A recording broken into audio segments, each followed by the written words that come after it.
This equation might trick you into thinking that the answer is 36, because we subtract here, multiply, and we get 36. But no. Why is that not true? Let's quickly analyze. Look, we cannot subtract 7 from 1, because 7 is like put in a cage with this 1. So to start subtracting, we first need to evaluate this term. So for simplicity, let's divide everything into terms. How do we do this? We just pick one operation and we divide everything using it. For example, I pick addition, and even though we don't have any plus sign here, we do have it, for example, here. We add a negative number. There is no need to write a plus if we have a minus.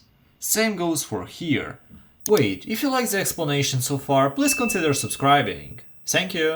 Now we need to evaluate each of the terms. And as we separated them with plus, we will have first term plus second term plus third term. So 1, there is nothing to calculate, that is 1.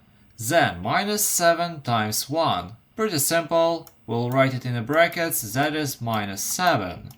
And then minus 7, there is nothing to calculate, just minus 7.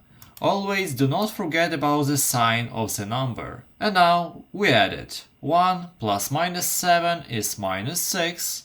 And minus 6 plus minus 7, you can add 6 and 7 and you will get 13. But we also have a minus. So this will result in minus 13. And that is the final solution. This problem was simple, but if you want to challenge yourself, watch this video next and solve that one.